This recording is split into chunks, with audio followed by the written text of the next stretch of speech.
ఒక చిన్న గ్రామంలో రవి అనే బాలుడు ఉండేవాడు. అతనికి ఒకే ఒక సమస్య.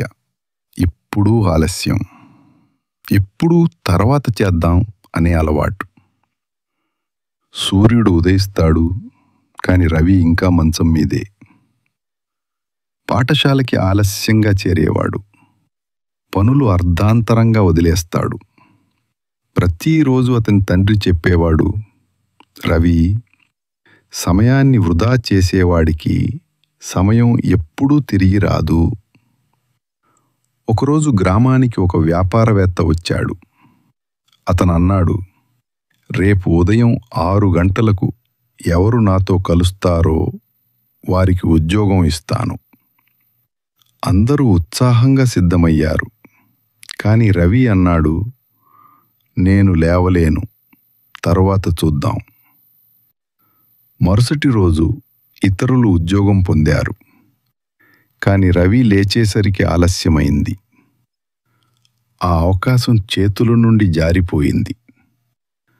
అద్దంలో తనను చూసి రవి అనుకున్నాడు, ఇలా కొనసాగితే నేను ఎప్పుడూ వెనకే ఉంటాను. ఆ రోజే అతను నిర్ణయించాడు, ఇక సమయాన్ని వృధా చేయకూడదు. ఉదయాన్నే లేచాడు. క్రమశిక్షణ నేర్చుకున్నాడు. ప్రతి గంటను విలున్నాడు. ప్రతి గంటను విలువైనదిగా మార్చుకున్నాడు. కొన్ని నెలల తర్వాత అదే వ్యాపారవేత్త మళ్ళీ గ్రామానికి వచ్చాడు. ఈసారి రవి ముందే సిద్ధంగా ఉన్నాడు. ఫలితం, ఉద్యోగం అతనికే దొరికింది. అతని తండ్రి చిరునవ్వుతో అన్నాడు, సమయాన్ని గౌరవించిన వారిని సమయం ఎప్పుడూ గౌరవిస్తుంది.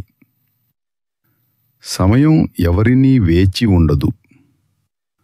సమయాన్ని గౌరవించు, విజయం నీదే అవుతుంది.